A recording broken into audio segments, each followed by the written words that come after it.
నేటి వరకు పొడిగింపు 2025-26 మదింపు సంవత్సరానికి గాను ఆదాయ పన్ను విభాగం ఐటీ రిటర్న్ల గడువును పొడిగించింది. అంత క్రితం చెప్పినట్టు సెప్టెంబర్ 15తోనే గడువు ముగియాల్సి ఉండగా ఒక రోజు గడువును పొడిగిస్తూ అంటే సెప్టెంబర్ 16 వరకు సమయం ఇస్తూ కేంద్ర ప్రత్యక్ష పన్నుల బోర్డు సోమవారం అర్ధరాత్రి ప్రకటించింది అన్నటువంటి వార్తని హైలైట్ చేశారు. అయితే అంతు చిక్కని వ్యాధితో 25కు పైగా గేదెల మృత్యువాత తూర్పుగోదావరి జిల్లాలో అంతు చిక్కని వ్యాధితో పాడి గేదెలు చనిపోతున్నాయి. తాళపూడి మండలం పెద్దేవం గ్రామంలో సుమారు 200 గేదెలు ఉండగా గడిచిన 10 రోజుల వ్యవధిలో 25కు పైగా పశువులు మృత్యువాత పడ్డాయని రైతులు ఆవేదన వ్యక్తం చేస్తున్నారు. తొలుత పశువుల మెడపై తెల్లటి దుద్దురు లాంటి మచ్చ ఏర్పడి అది పెరిగే కొద్దీ వాటికి ఉష్ణోగ్రత పడిపోతుందని, అనంతరం అవి గడ్డి నీరు తీసుకోలేక నీరసించిపోతున్నాయని చెప్పారు. ఇదంతా 2-3 రోజుల్లోనే జరిగి గేదెలు చనిపోతున్నట్టు వాపోయారు.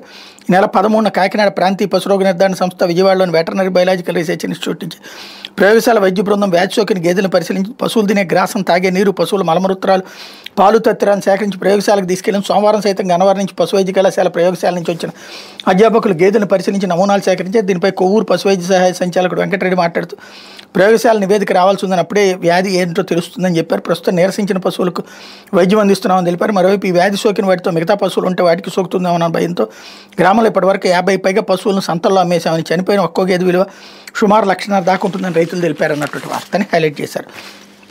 అయితే సాక్షి యూరియాపై హ్యాండ్స్ అప్ అంటూ సరఫరాలో విఫలమయ్యాం, కలెక్టర్ సదస్సులో సీఎం చంద్రబాబు వ్యాఖ్యలు, మానవ తప్పిదమే, ప్రణాళిక సరిగా అమలు చేయలేదు, ఏ రైతుకు ఎంత ఇవ్వాలో అంతే ఇచ్చుంటే సమస్యలు వచ్చేగా, ప్రజల ఆరోగ్యం దృష్ట్యా యూరియా వినియోగాన్ని తగ్గించాలి, ఏడాది సూక్ష్మ పోషకాలు పంపిణీ చేయలేదు, భూసార పరీక్షలు నిర్వహించలేదు, ఉల్లి టమోటా రైతులు రోడ్డు ఎక్కకుండా యంత్రాంగం జాగ్రత్తలు తీసుకోవాలి, ఆక్వా రైతులు రిజిస్ట్రేషన్ చేసుకోబోతే విద్యుత్ సబ్సిడీ కట్, నెల గడువు, ఏడాది 17.1% వృద్ధి సాధించాలి, కలెక్టర్ మంత్రులదే బాధ్యత, మొన్నేమో ఏ రైతుకి యూరియా కొరత రానివ్వకుండా చూసే బాధ్యత నేను తీసుకుంటా, ఎక్కడైనా ఎరువులు లేవంటే నేనే అక్కడికి వెళ్తా, కావాలని న్యూసెన్స్ చేత తీసుకెళ్లి బొక్కలో పెట్టి పని చేస్తా, మీరు రాజకీయాల్లో భాగస్వాములు కావద్దు, రైతులుగా ప్రవర్తించండి, డ్రామాలాడితే ప్రభుత్వం ఏంటో చూపిస్తామంటూ చంద్రబాబు వ్యాఖ్యలు. అట్లాగే ఇప్పుడు రైతులకు యూరియా సరఫరాలో వైఫల్యం చెందేది మానవ తప్పిదమే, ప్రజల ఆరోగ్యం దృష్ట్యా యూరియా వినియోగాన్ని తగ్గించాలి, భూసార పరీక్షలు నిర్వహించలేదు, రైతులకు సూక్ష్మ పోషకాలను పంపిణీ చేయలేదు, వ్యవసాయ అవసరాలకు సంబంధించిన ముందు జాగ్రత్తలు తీసుకోలేదు, ఇప్పుడు ఉల్లి టమోటా ధరలు పడిపోయి ఈ సమయంలో రైతులు రోడ్డు మీదకి రాకుండా పడకుండా చర్యలు తీసుకోవాలంటూ కలెక్టర్ సదస్సులో సీఎం చంద్రబాబు అన్నటువంటి వార్తని హైలైట్ చేశారు.